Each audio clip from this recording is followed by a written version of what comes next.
bhadre sunityam bhagavata sevaya bhagavati uttama sloke bhaktir bhavati naistaki. Reading from Bhagavad Gita as it is, chapter 13, title Nature, the Enjoyer and Consciousness. And today, the 25th of July, 2022, Monday, we're going to discuss verse number 15. Sarvendriya gunabhasham sarvendriya vivarjitam asaktam sarvabhruchaiva nirgunam gunabhaktasha. Sarvendriya gunabhasham sarvendriya vivarjitam asaktam sarvabhruchaiva nirgunam gunabhaktasha. Sarvendriya gunabhasham sarvendriya vivarjitam asaktam sarvabhruchaiva nirgunam gunabhaktasha. Word by word meaning. Sarva of all, indriya, senses, guna of the qualities, abhasham, the original source, sarva, all, indriya, senses, vivarjitam, being without, asaktam, without attachment, sarva vrit, the maintainer of everyone, cha, also, eva, certainly, nirguna, without material qualities, guna bhuktar, master of the gunas, cha, also. Translation by His Divine Grace Sri Bhaktivedanta Swami Prabhupada Ki Jai. The super soul is the original source of all senses, yet he is without senses. He is unattached, although he is the maintainer of all living beings. He transcends the modes of nature, and at the same time, he is the master of all the modes of material nature. Purport by His Divine Grace Sri Bhaktivedanta Swami Prabhupada Ki Jai. The Supreme Lord, although the source of all the senses of the living entities, doesn't have material senses like they have. Actually, the individual souls have spiritual senses, but in conditioned life, they are covered in the material elements, and therefore the sense activities are exhibited through matter. The Supreme Lord's senses are not so covered. His senses are transcendental and are therefore called nirguna. Guna means the material modes, but his senses are without material covering. It should be understood that his senses are not exactly like ours. Although he is the source of all our sensory activities, he has his transcendental senses, which are uncontaminated. This is very nicely explained in the Svetasvatara Upanishad 3.19. In the verse, Apani Pada Javana Grahita,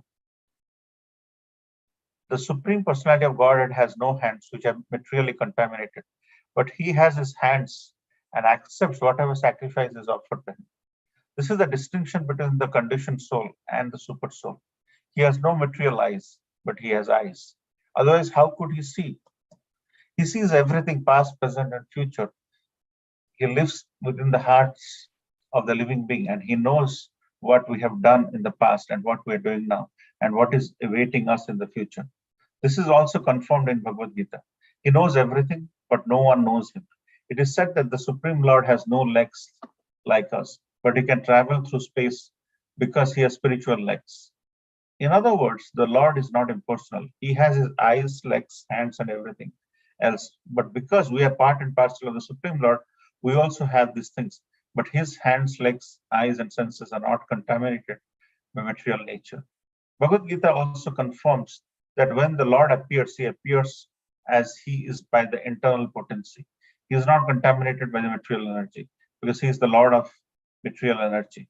In the Vedic literature, we find that his whole embodiment is spiritual. He has his eternal form called Satchitananda Vigraha. He is full of all opulence. He is the proprietor of all wealth and owner of all energy.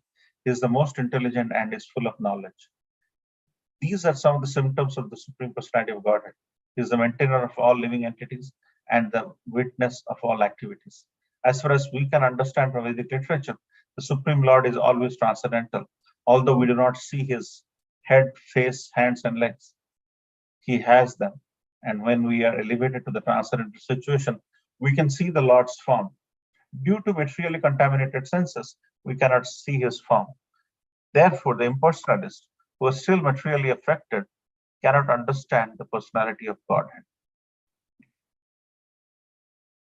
Om Ajnanatimirandasya Jnananjanashalakaya Chakshurmalitam Yena Tasmai Sri Gurave Namo Sri Chaitanya Manopistam Stapitam Yena Bhutale Swayamrupakadamaiham Dadati Swapadantikam Vandeham Sri Guru Sri Udpadakamalam Sri Guru Vaishnavamscha Sri Rupam Sagrajatam Sagana Raghunatham Pitam Tam Sajivam Sadvetam Savadhutam Parijana Sahitam Krishna Chaitanya Devam Sri Radha Krishna Padan Sagana Lalita Sri Vishakha Vitamscha हे कृष्ण करुणा सिंधु दीन बंधु जगतपते गोपेश गोपिका कंत राधा कंत नमस्तुते तप्त कंचन गौरांगी राधे वृंदावनेश्वरी वृषभानुसुते देवी प्रणमामि हरिप्रिये वंशकल्पतरुश्च कृपा सिंधु वैवच पतितानां पावनेभ्यो वैष्णवेभ्यो नमो नमो जय श्री कृष्ण प्रभु नित्यानंद श्री अद्वैत गदाधर शिवास आदि गौर भक्त वृंद हरे कृष्ण कृष्ण कृष्ण हरे हरे हरे राम राम राम हरे हरे निराचल निवासाय नित्याय परमात्मने बलवते सुभद्रात्मने Jagannath.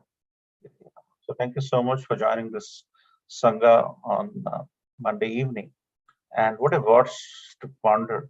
So this sloka comes from the 13th chapter where Lord Krishna is explaining the nature, the material nature, the enjoyer, and the consciousness. So it's a very interesting chapter because this chapter is after the devotional service.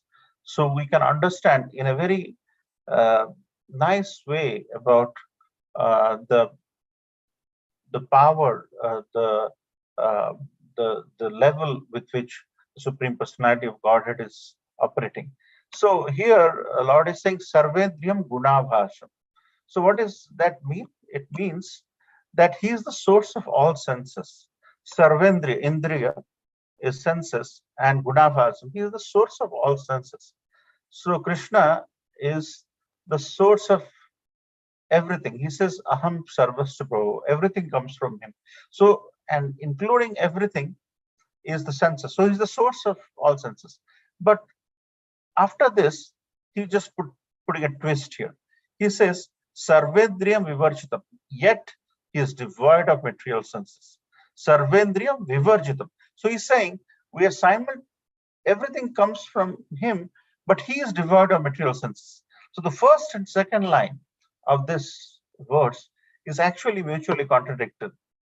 And the third line of the verse is saying, Asaktam Sarva Vrushaiva. That means he is unattached, although he is the maintainer of all. That means he creates and he maintains, but even after creating and maintaining, he is not attached.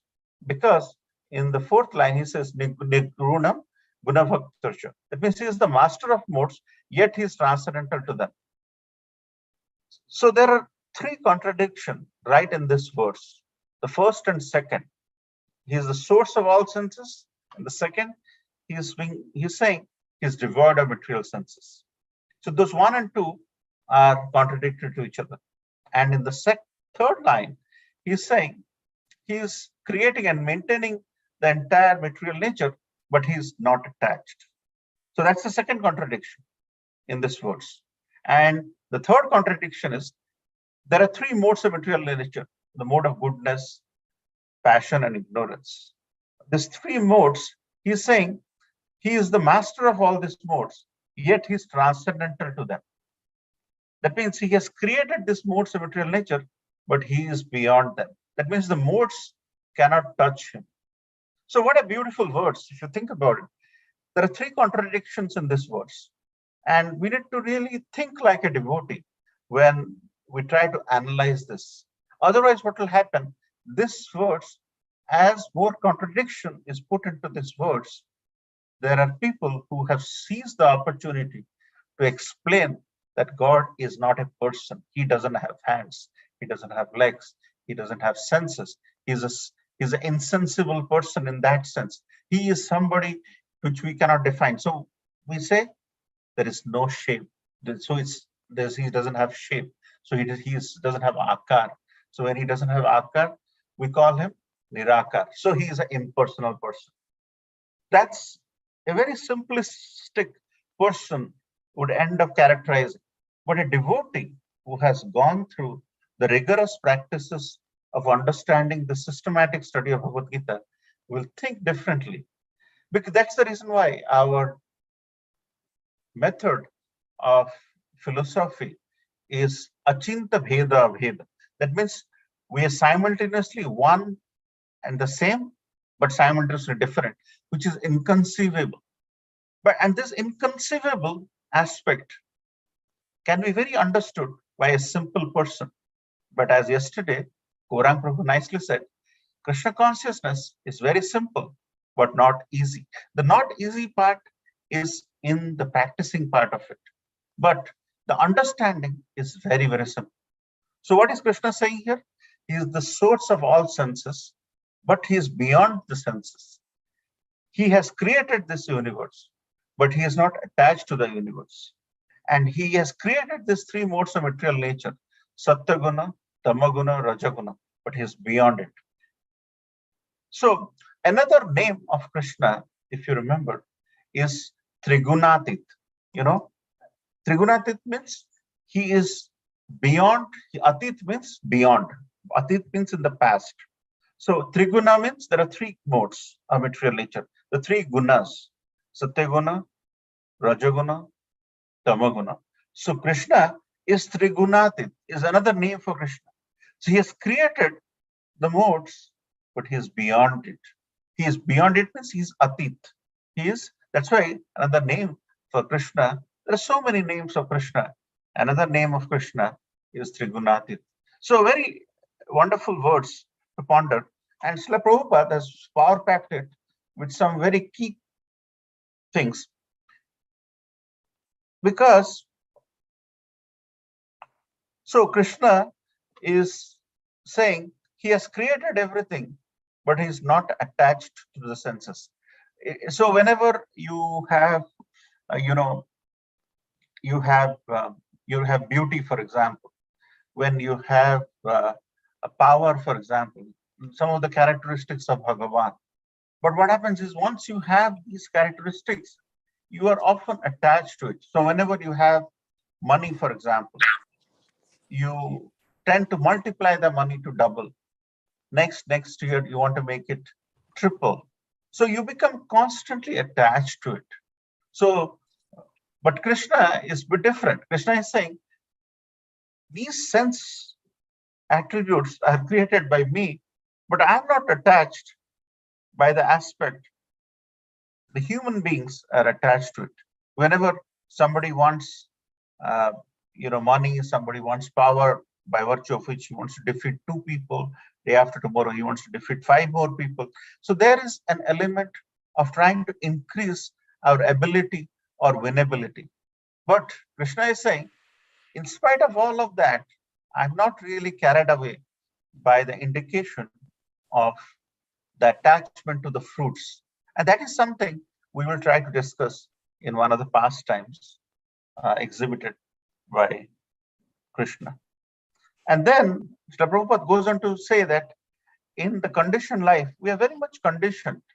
We have a way of upbringing, we have a way of liking things, disliking things. But Krishna has a very unique way of liking or disliking. Because he is in our heart, he can see us. Even if he doesn't have eye, just by being inside our heart, he could see our past, present, and future. So Krishna, and whenever we offer bhoga, Krishna can glance it and take it. So Krishna can eat through the eyes, he can see through by his presence, and he can be here and he can be somewhere else at the same time, because he is omnipresent, he is present everywhere. So at the same time, Krishna is present in multiple places. But that is very inconceivable to understand. He could be in a pillar, he could be just adjacent to the boundary of the house, not outside, not inside. He could be during the daytime, nighttime, dawn and dusk, meeting together. He can be a man, and a lion. He can be a boar, he can be a fish, he can be anything for that matter. And that can only be understood by a devotee. And when non-devotees characterize the Supreme Personality of Godhead, they cannot understand. And when they cannot understand, they think Krishna doesn't have any shape, size, akar, and they call him Nirakar. But actually, our method of understanding Krishna consciousness is Krishna is a person. He eats. In our temple, he eats 8 times a day. He changes dress like all of us. In our temple, he changes dress 2 times a day. And he has a routine, and he has a form. Sometimes he loves his devotees and his consort. Sometimes he is present in the Kirtanir mood with his associate. Sometimes he is in the mood of universal brotherhood with his brother and sister and the weapon. So he can be in any form, anytime. We just have to recognize it. So trying to go deep into it.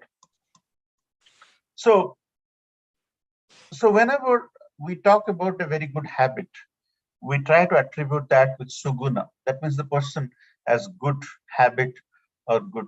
And durguna is an ability where the person has bad characteristics and he has got bad activities going on.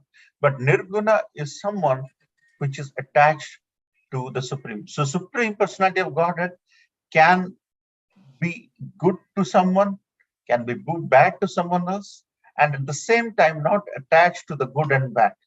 So that is why Nirguna, which is actually referred in the fourth line of this verse, he is the master of modes, yes, transcendental. Nirguna means he is neither attached to the positive, good, or bad, neither attached to Suguna or Durguna. He is Nirguna. He is totally.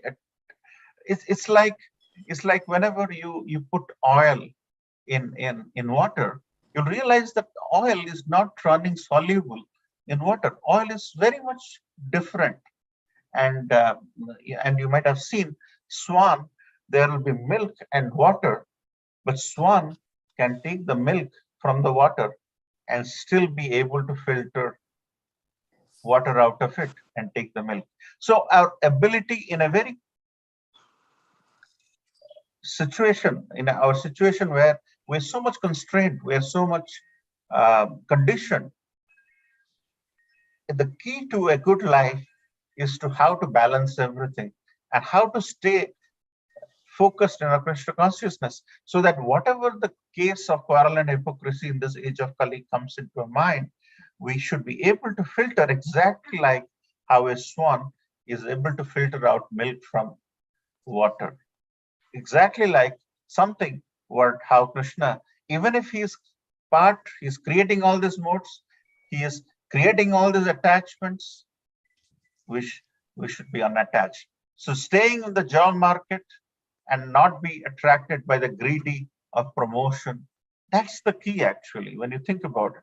So there is a lot to learn from this verse as to how to stay in the householder life and not carried away by greed, ahankar, passion, which is something we learn from this very, very powerful verse. Source of all senses, but devoid of all senses. Creation of everything, but not attached. Creation of all the modes, but beyond, transcendental to all of them. So this is a characteristic we all should aspire for.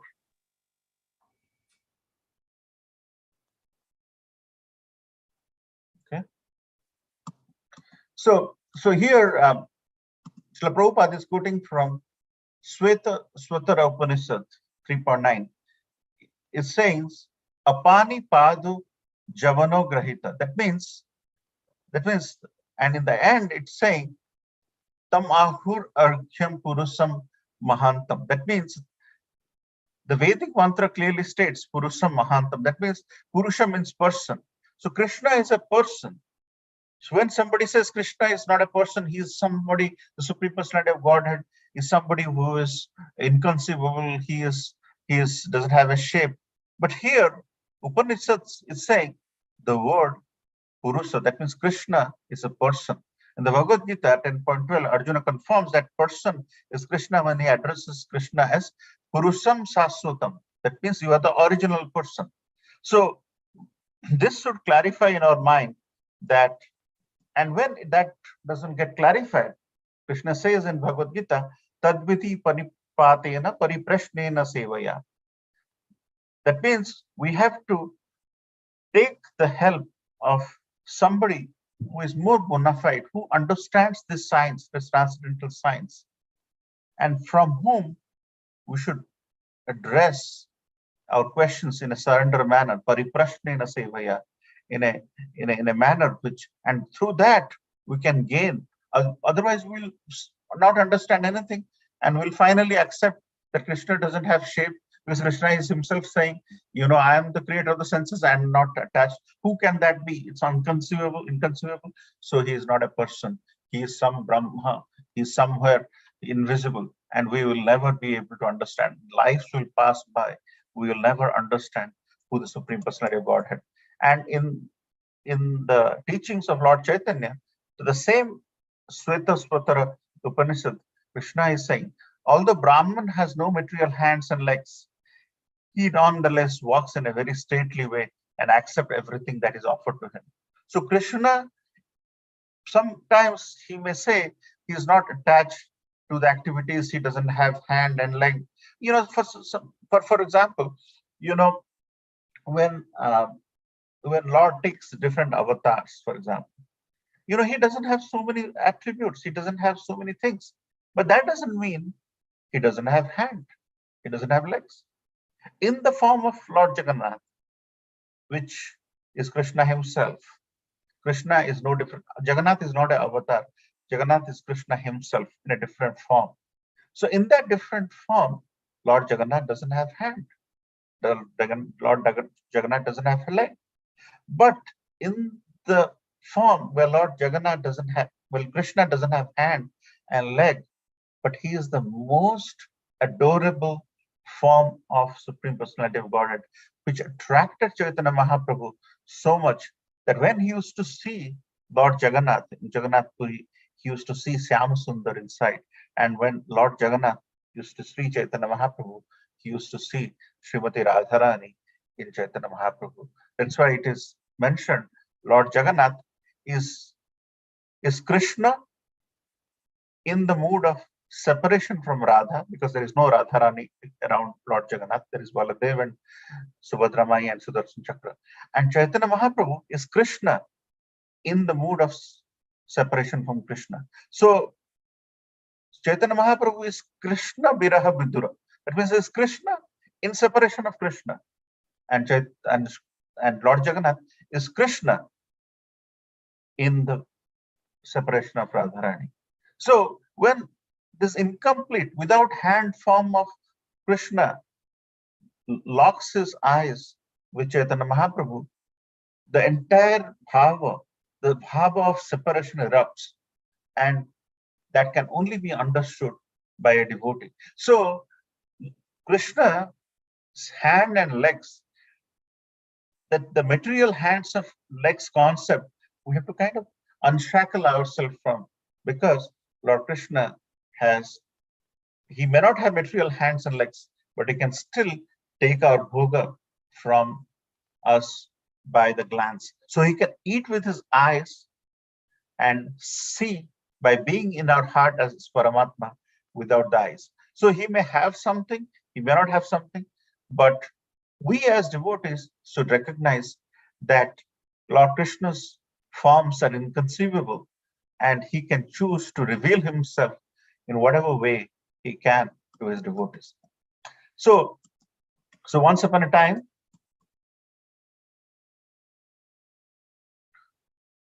Lord Krishna came to gopis and told that, hey, in the other side, we have in the adjoining village, we have Durvasa Muni, and as you know, Durvasa Muni was a great sannyasi, and in order to serve, when you serve a great sannyasi, you get pious credits.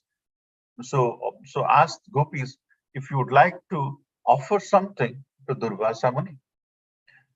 And the gopis were very excited. They know that Krishna always plays with him. He flirts with him. There's a lot of bonding which goes on between gopis and Krishna. And when Krishna is advising, then they got interested and they prepared so many nice dishes. And they went to meet Durvasa Muni in the other side of the village. But in between the two villages was Yamuna flowing. And on that day, the Yamuna river was filled to the brim because of rain. And they all came back to Krishna and said, "Hey, Krishna, you told us to go offer some nice preparations to the Durvasa Muni. We made so many nice preparations. But you see, Yamuna is full. I cannot go. We cannot go to the village where Durvasa Muni is there."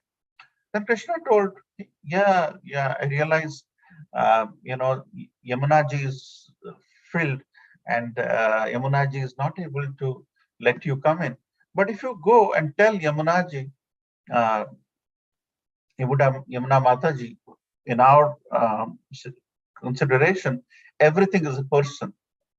Yamuna River is a person. So if you go and tell Yamuna Mai that Krishna, who is the greatest brahmachari, who is actually a Nitya brahmachari, has asked uh, us to let us go through Yamuna. And if that is true, Mother Yamuna is going to let you out. Then gopis got surprised as how come Krishna, who always plays, flirts, can be a Nitya brahmachari. And Krishna is saying to tell Yamuna that let them go and they will let him. Then, whatever the case may be, with a lot of doubt, they realize that they will not be able to offer whatever they made to the Durvasa Muni. But still, Krishna is saying they went and said to Yamuna Mai that Yamunaji, Krishna told that he is the greatest brahmachari. So, if that is true, please allow us to go in. Yamuna Mai immediately opened the river, and the river got clear, and gopis went to the other side. So gopis got surprised as to this Krishna who plays, he steals their water, he steals their clothes. How can that Krishna be brahmachari?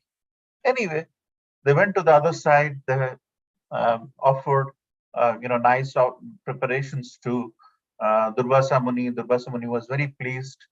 And after that, when they are about to come back, Durvasa Muni blessed them a lot, the gopis. And after when they are about to come back, they realized that Yamuna is full now. Yamuna has not receded. So they went back, and Durvasa Muni asked, what happened? He said, Gopi said, we can't go to the other side because Yamuna is full. Then Durvasa Muni asked, how did you come? Because if it was full, how did you come in the first place? And then Gopi said, Durvasa Muni, Munivar, we went to Krishna. Krishna said, go and tell Yamuna Mai that if Krishna is a Nitya Brahmachari, they would allow you to come through the river.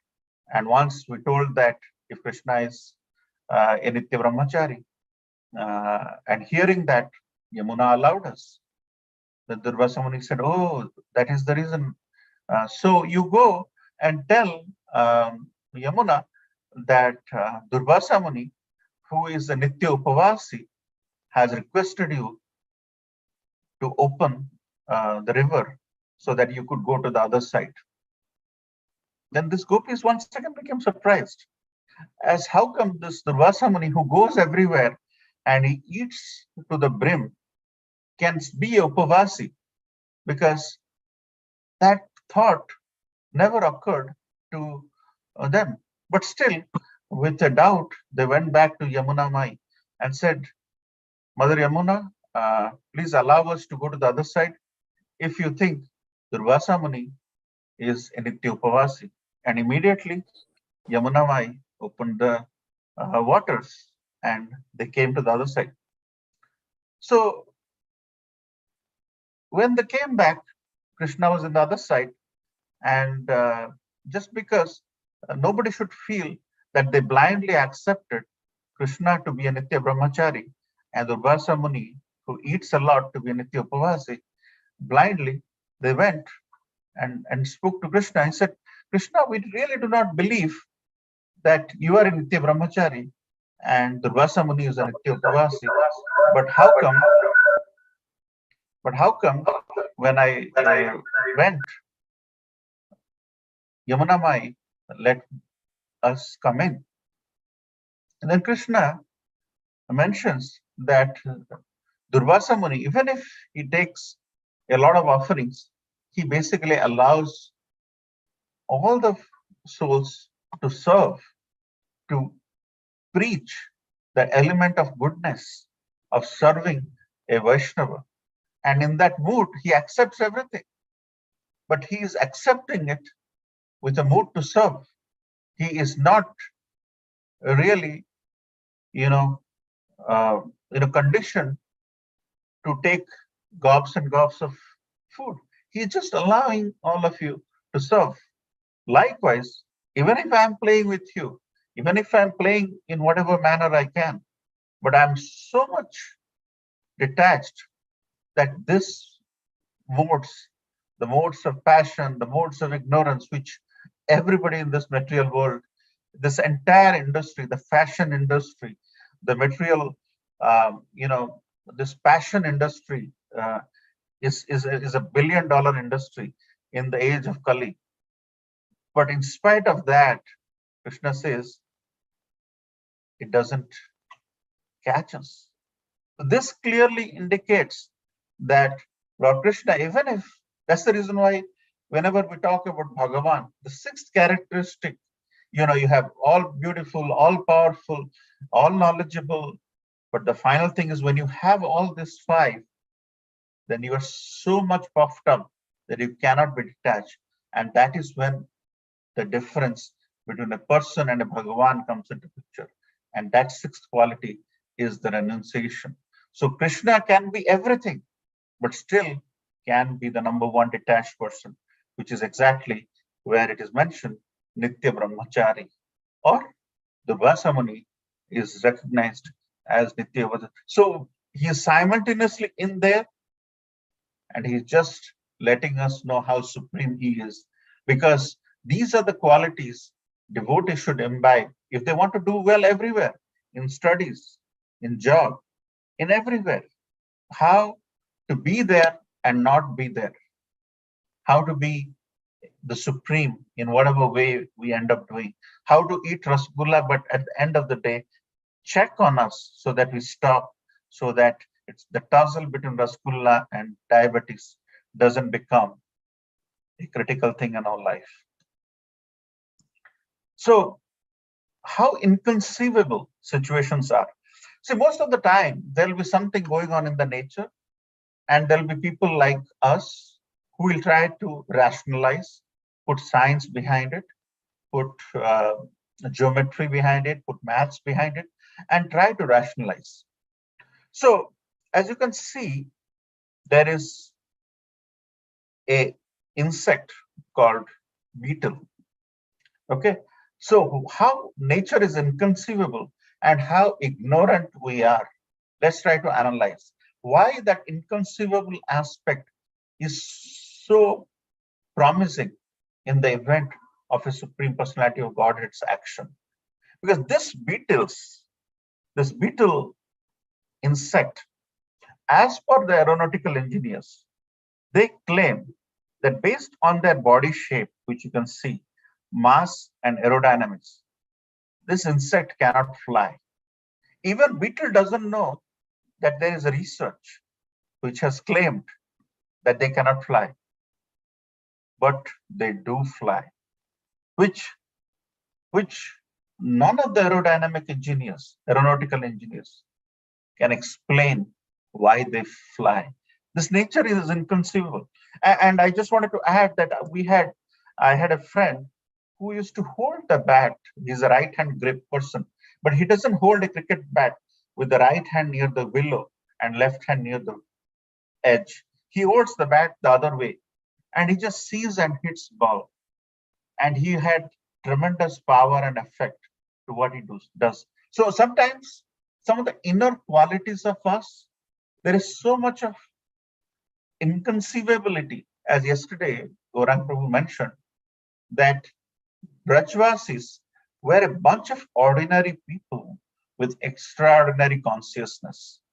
The consciousness is such a thing you see. Actually, I have seen Sachin Tendulkar from a very close proximity. Actually, he looks very simple, like a ignorant small person. But the way and I've seen some games where he's pounded with balls from all around the place, ball coming and hitting here and there. But the extraordinary qualities of nature or some individuals, it's so inconceivable. We just can't recognize. That's the reason why scientists, at the end, when they couldn't break the atoms further, what did they name the last particle? They named it the God particle, because they just couldn't conceive that there could be something beyond the limits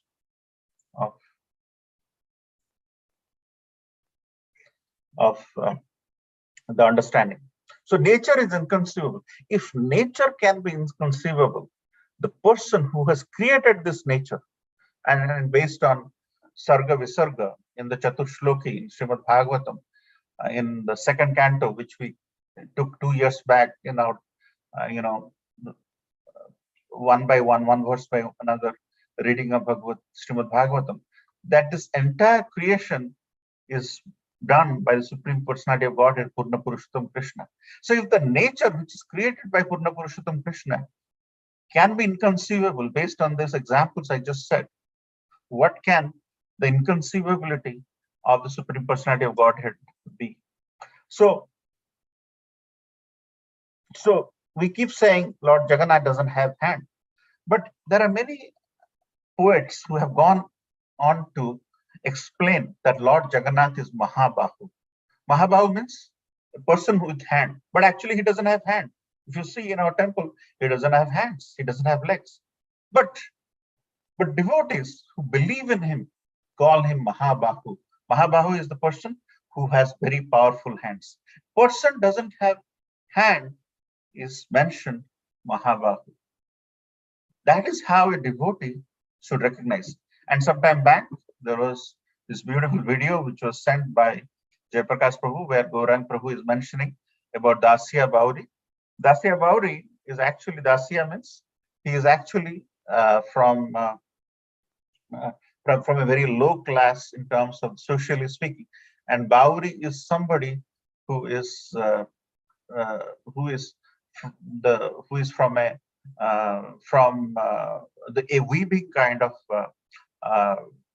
job in their family. So once Dasya, he was weaving a piece of cloth and he sold it to Brahmin, and Brahmin was having a nice orchard, and he saw a coconut in the tree, and he is a great devotee of Lord Jagannath. His house is not very far off from Jagannath Puri, and his eyes, he used to chant constantly the names of Lord. And Dasya Bauri, if you Google, you'll find, and in our temple actually, in one of the pillars, his pastimes are engraved. And Lord Jagannath doesn't have hand, and he wanted to offer the coconut. So he couldn't get into the temple at that time, 500 years ago. He couldn't get into the temple because temple used to be only allowing people of higher caste, so he couldn't get into the temple. So he used that batter, the swap between the cloth and the coconut, and he got from the Brahmin. So he gave that coconut, which he got as a barter in replacement for the cloth he sold to the Brahmin. And he said, "Can you take this coconut and give it to Lord Jagannath inside the temple, because I can't go." And this Brahman was basically laughing at him as to how come this person, he doesn't have that element of understanding that Lord Jagannath, we just offer and we eat, he doesn't take anything. So anyway, he said, if he doesn't take, I'll bring it back. So he went there. He went with a lot of his offerings, mango, jackfruit, and everything.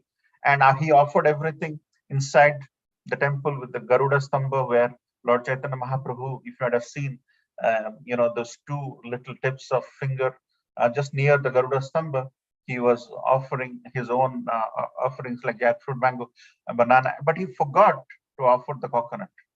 And this is the Garuda Stamba, as you can see. Uh, so, and then when he was about to go back, then he realized that he has forgotten that coconut to offer. And then in the meantime, he saw then outstretched hand from the altar came and took the coconut from the hands of this Brahman who was sent as a representative to offer this coconut. So as you can see, Lord Jagannath doesn't have hand, but he can inconceivably outstretch his hand for his dear devotee because his devotee's honor is at stake. And then finally, he took the coconut from the hands of the Brahmin through whom Dasya Baudi gave the coconut. And because of that, Dasya's fame spread everywhere. And what a personality he has by chanting the holy name. His imprints are in the wooden pillar in ISKCON Plainfield. He did his pastime in Jagannath Puri from a very poor village, but look how Krishna is repaying him by imprinting his pastime in our temple. And Lord Jagannath, who doesn't have hand, in this case, through the outstretched hand, is taking the coconut from the Brahman. So the poor Brahmin couldn't believe his eyes when a bright big hand appeared in front of him and took the coconut offered to him. So Krishna can offer anything and everything. It's not what you offer, it's how you offer. And that can translate into an exchange of love and reciprocation between yourself and the Supreme Personality of Godhead. So we can go on and on. What a beautiful words to contemplate on this Monday. But I would like to end here. Hare Krishna, Srila Prabhupada ki jai. Like to hear your comments, corrections, and reflections on this words, and we can end after that.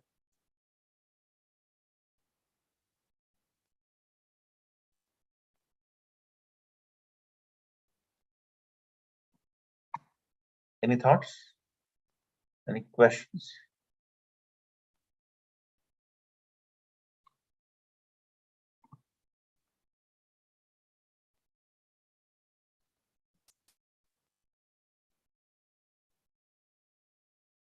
Essentially, the Supreme Personality of Godhead is inconceivable, and he may exhibit his pastimes in a very different way, but we should recognize that as he is Supreme Personality of Godhead, he can be simultaneously with all his 16,108 queens at the same time in different palaces.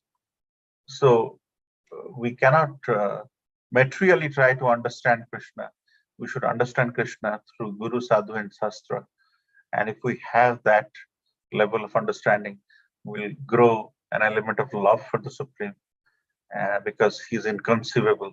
We can only love, and he can only, when we exhibit love, he comes in our control. We cannot control him through any other means, through jnana or through rupa. He is just beyond everything. So if there is no other comments and questions, we can end here.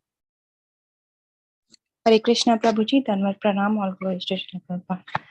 Very nice class, Prabhuji. Very interesting topic.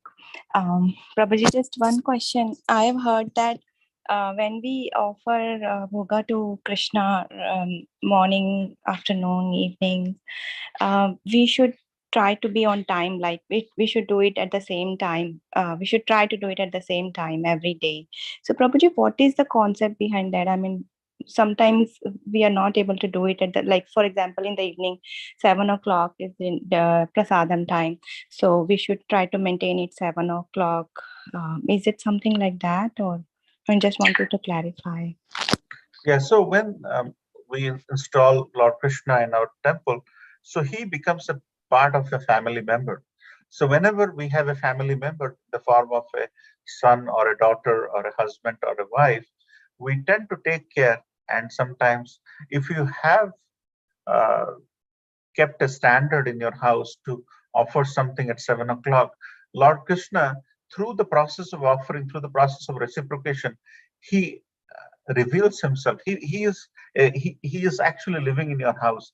He is taking care of you, and you happen to take care of him in Krishna's house, which is essentially a house which you purchased for Krishna. So the thing is, once you start offering the devotees, uh, the Supreme Personality of Godhead, for them, for him, devotees become, they are very near and dear. That's why you might have seen sometimes when devotees drive or fly, they take their Gopal, or they take their Krishna, or they take their Krishna, Radha Krishna, or they take their Jagannath Baldev Subhadra with them, so that wherever they go, they do. So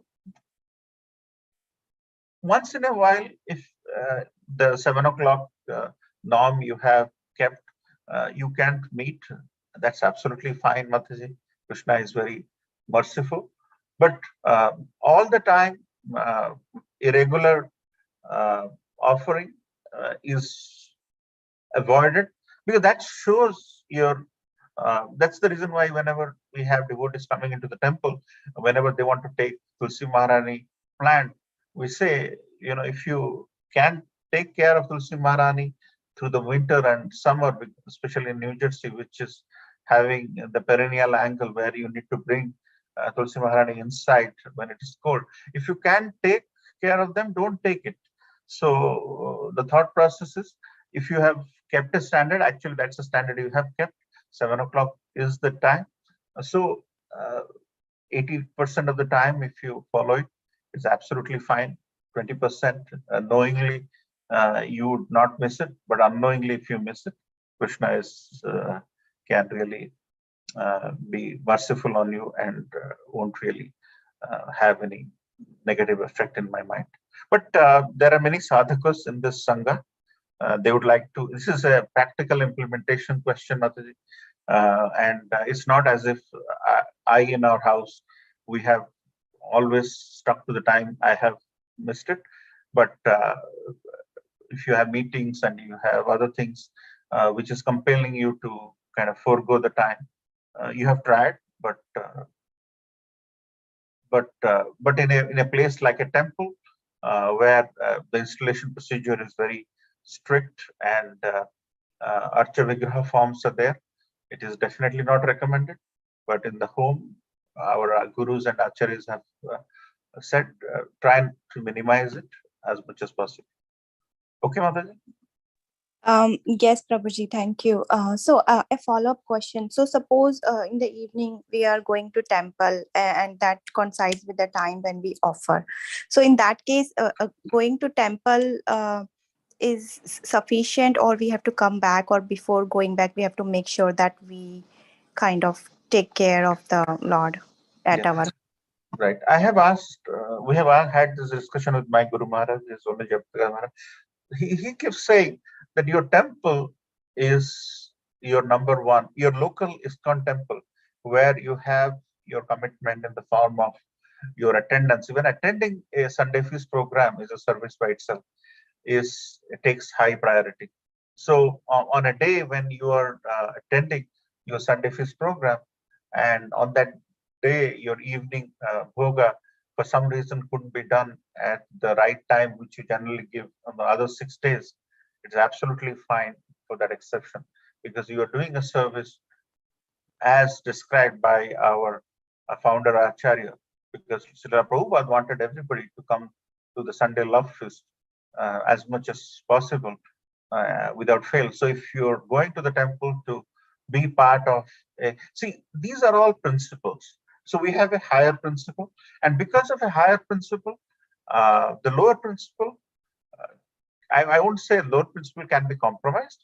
The principle can be given a lower priority, but because the principle of attending some temple events, Janmashtami festival is coming up, Balram Jayanti is coming up. We just had Rath Yatra, Bahuda Yatra, Snan Yatra, and Gaur Purnima. So there are certain times when these things are happening, and at your home it conflicts. Guru Sadhu Shastra, through our founder Acharya, has said you can make adjustment to your home duties, and it has been documented in many videos. Okay, Mataji? Okay, Prabhuji. Thank you so much. Hare Krishna.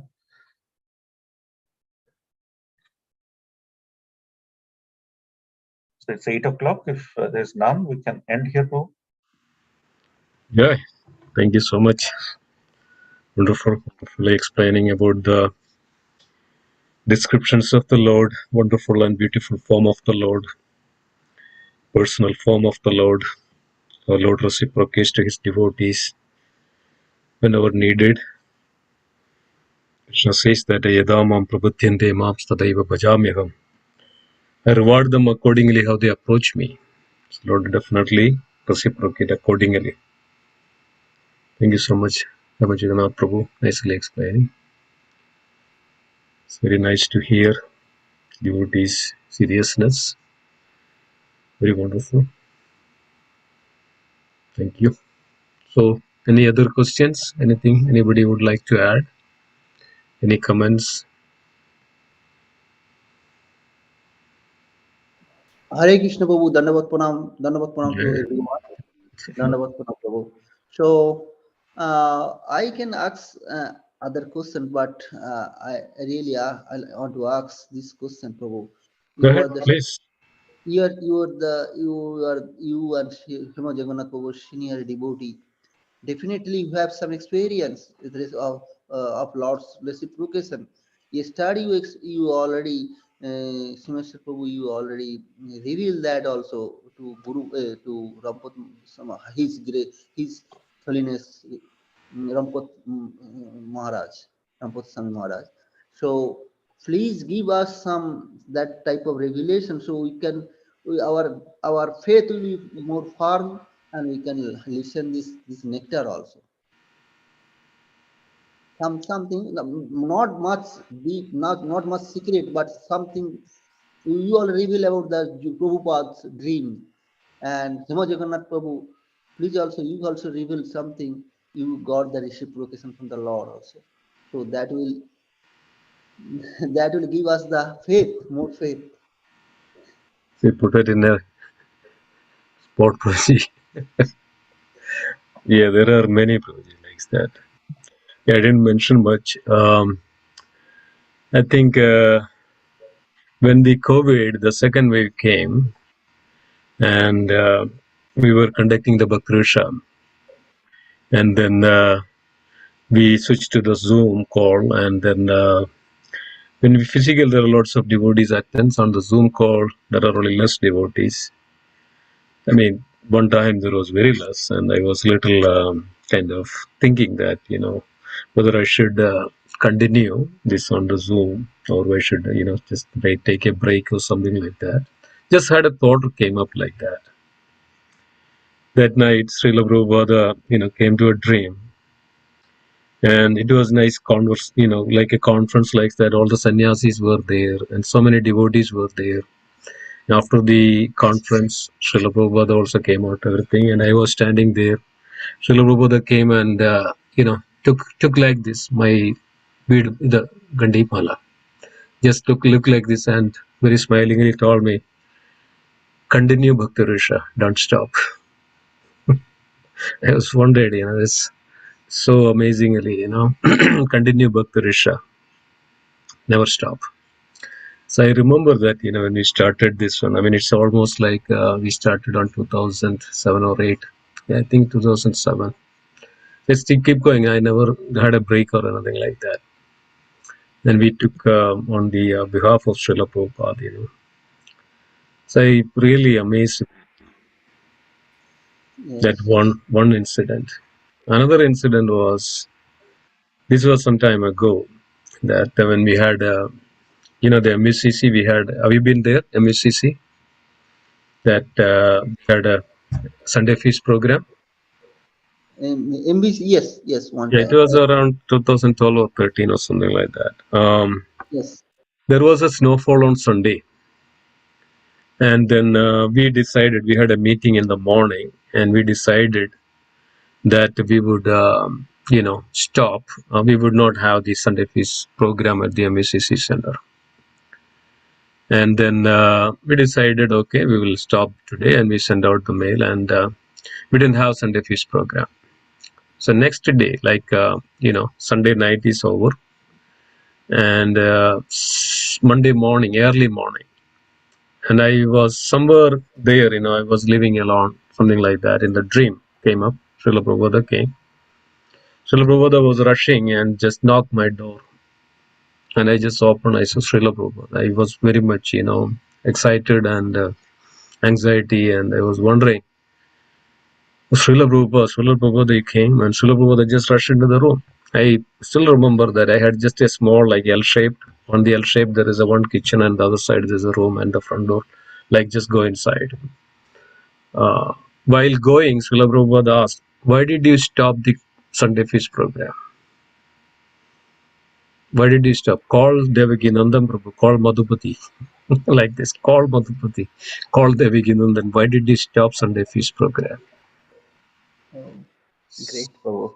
And then Srila Prabhupada asked me some soup, hot soup. It was cold, and I made some hot soup. And then after around 4 hours, Srila Prabhupada was there and then left around 10 o'clock. So I was also amazed, and I told this to Madhuri Prabhupada. Srila Prabhupada is there and watching and seeing everything. And so how everything is, whatever we are teaching and learning, and Bhagavad Gita, scriptures, everything is very clear. It is what it is. I mean, otherwise, how is that possible? It's coming and asking this question. Another incident was happened. That was also sometime after that, I think. So, Srila Prabhupada I was living somewhere very close to a river, and one night Srila Prabhupada came with one full, box of trunk of books and came. I was not there, but Srila Prabhupada came inside and sat there, and I came back after my bath. And I saw Srila Prabhupada, you're here. Srila Prabhupada told me. Then I made something for Srila Prabhupada, and then Srila Prabhupada told me that, there is a trunk full of books, and you have to distribute these books. I said, Srila Prabhupada, yes, sure, I will do. So after 2 weeks, again that dream came, and Srila Prabhupada was there and asked me, did you distribute that book? Did you distribute those books? I said, Wow. few are left, and like that. So there are many incidents like that. Many, not only that.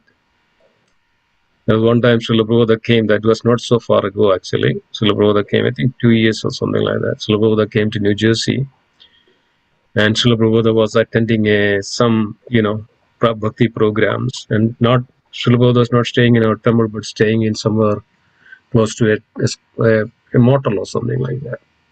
And I was personally going there and serving. After 2 days, Srila Prabhupada left there. And Srila Prabhupada was a little weak, and seeing that. Sometimes we can see that, how. So Lord is there, and Srila Prabhupada is there, and everybody is there. No matter what. Oh, wow. Yeah, there are a lot like that. Yes, Prabhu. That's, Great experience, great thing, Prabhu. So and this is real thing actually. So I'll tell you one more actually. That's quite interesting as well, yeah. I went to Vrindavan, and that Krishna Balaram deity in the Krishna Balaram temple. So I was staying there. I was there for a week or something. So every day I go there. You can see that, have you been there in Vrindavan, Krishna Balaram temple? Yes, Prabhu. Yes, I went there. Yeah. So in the center, left side Gauradattai, right side Radha Shyamasundar in the middle, Krishna Balaram. So if you go there, it's very attractive. Krishna Balaram is always smiling. Have you noticed that? It's Uh, like a nice smile. That's like when you look at very close and look at him for some time, his cheek will come like this. His cheek will come like this, like such a smile, and you will not be, you will not have that desire to go away from him. You wanted to go, you wanted to be there, but somehow we have to go. So I was there, and I was about to leave Vrindavan, and one of the devotee handed me the Govardhan Shila. And I didn't, okay, this is the Govardhan Shila. Then I brought it here, and I over here, and I started to worship. But then I realized that one is black and another is white, right? Yes. It's Govardhan Shila. So then I realized that this is none other than this Krishna and Balaram. Oh. Instead of even Govardhan Shila, I'm actually worshipping is Krishna and Balaram, the same deity of the Vrindavan. Oh.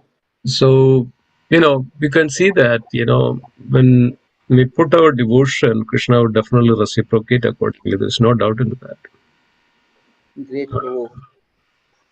So that is a wonderful experience. I heard from you, Prabhu, and everyone. Another one would want to hear. Yes, oh, why not? I had a doubt. I mean, we had a discussion about Krishna's color. Yes. What is really the Krishna's color, right? Yes. And sometimes we say it's a cloudy like Shama. Sometimes we say it's darkish, very darkish, cloudy, darkish blue, things like that. So I heard this. I mean, somebody asked me also, and I had this in the mind. One night, actually, I had a dream of Lord. Mm. Krishna was really showing his color. Oh. It's in a deep, dark bluish. Dark is more. Yeah. Blue is just dark cloud, and that's exactly showing is just the color in That's the great. in the dream. So I realized that yes, this is true. Yeah, there are Great. quite a lot like that. Yes, many.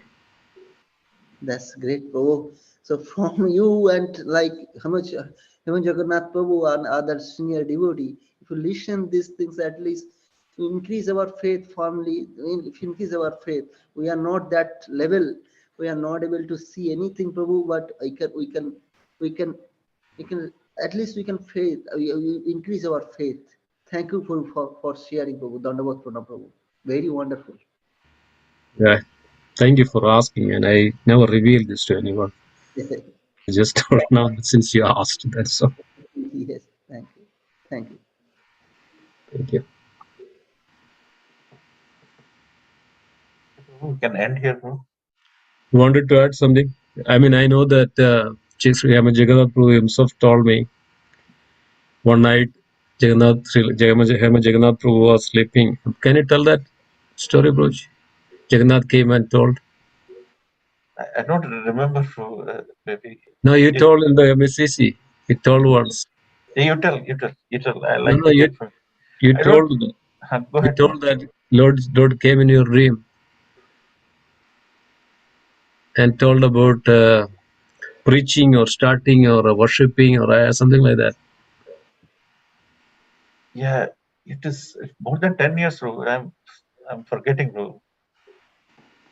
But yeah, something like that. I'm forgetting. I have to remember, bro. No, I mean you told that you were sleeping. Maybe I don't know what time, but then Lord came and told something about. Yeah, yeah. I can just mention one or two things. I shared in Japathan. I don't know if you paid attention. It happened to one of our devotees. They were setting up the chariot this year, and actually he told me he is not from Indian born. He was just setting up the chariot, and he saw from the other side of the um, there's a gate, right, Fu? in the in the courtyard. There is a gate in the other side which is mostly locked, right? Yeah. Yes.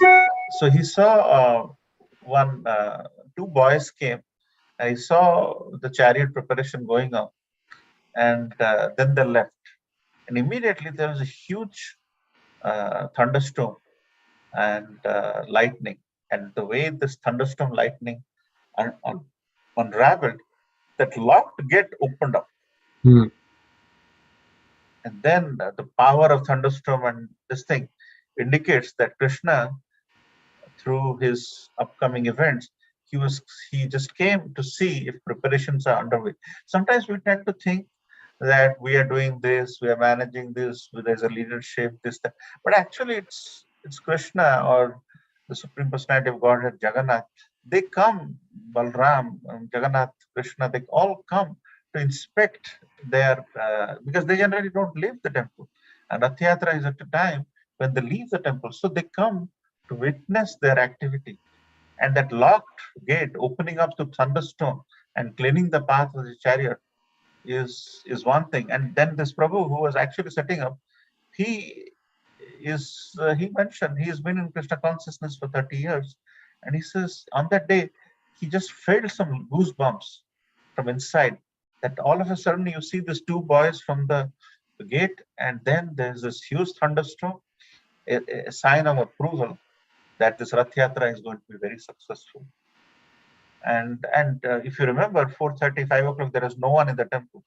And by 6 o'clock, there was more than 1,000 people in the temple. If these are not Krishna's calls to have these people on the 1st of July in a temple, there's not a single place there to walk, actually, if you remember those days.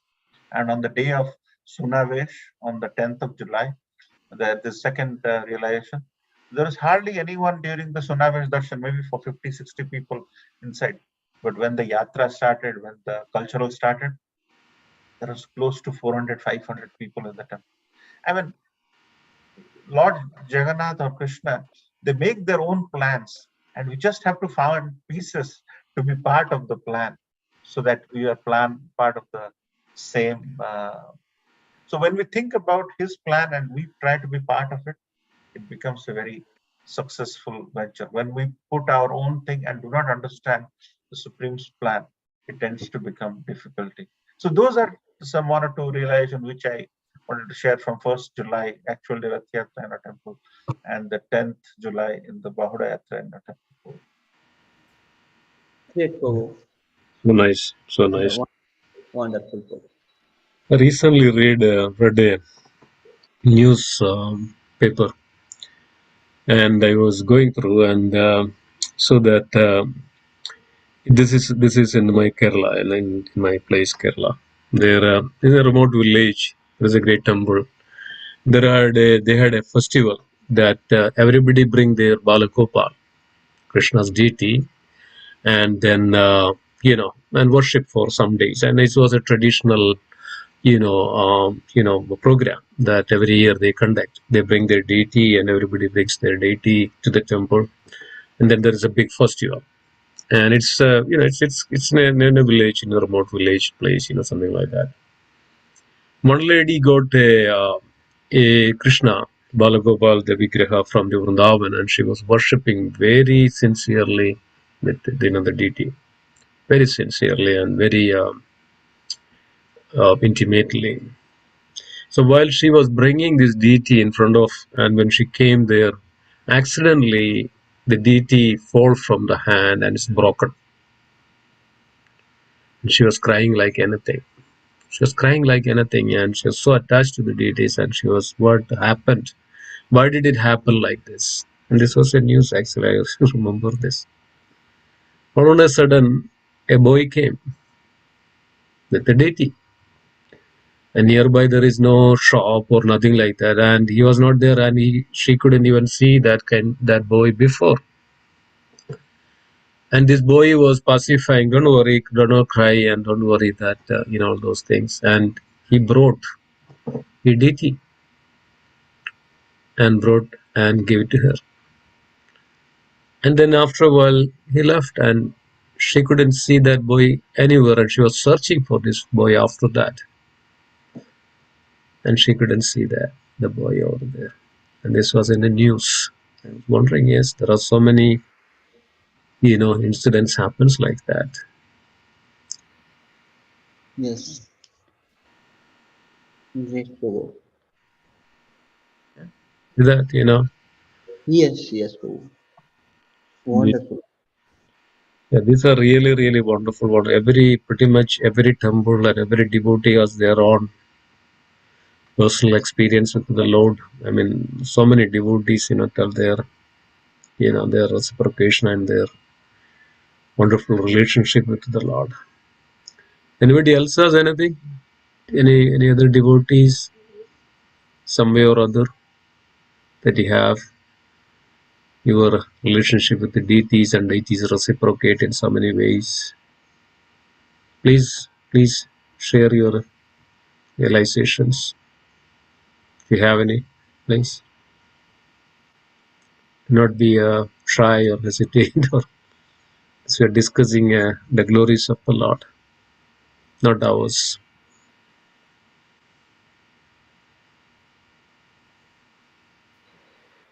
These things really, for sadhakas like us, in this age where everybody is trying to ask for a proof, everybody is trying to look for a mathematical or a camera proof. These things really repose that confidence in us. So you might have heard about the Muslim tailor from ISKCON Delhi who used to come and take measurement of the Radha Krishna deities. And Is it the Juhu that Kabir or Akbar? yeah, I'm sorry. It's Juhu. Yeah. Not Delhi. It's Juhu. It's called Juhu. And this Muslim tailor once he said, you must be giving them, taking good care of them. Srimati Radharani's waist, she has become slightly, waist has become bigger. And in 2-3 years later, he will say, hey, you are not taking care of Radharani. The waist has become shrunk. So the Muslim tailor has that realization. So these are some outstanding reciprocations when devotees go through, because Krishna and Srimati Radharani wants to reveal that through this Muslim tailor. And if you have something, if you tell us, it will give us the element of confidence to pursue our bhakti. Correct. Right, Prabhu. So I humble request that I have no realization still now, Prabhu. I am not that level. Sorry, Prabhu. Very well. That's okay. Krishna will choose. So, Mr. Prabhu, if we can end, or if people are. Yeah, that's fine. So if there is nothing else, dear devotees. Okay, so let's conclude today's session. Thank you so much. Vancha kalpatarupasya kripa sindhu bhavacha padidana Pavanebhyo vaishnavebhyo namo namo namaha. वैष्णववृंद की जय, श्रीमद् भगवत गीता की जय, श्रीमद् की जय, नंद वैष्णववृंद की जय, गौर प्रेमानंदे हरि हरि जय. Thank you, everybody. Hari Bol, Hare Krishna. Hare Krishna. Thank you. Hare Krishna. Hare Krishna. Jai. Hare Krishna.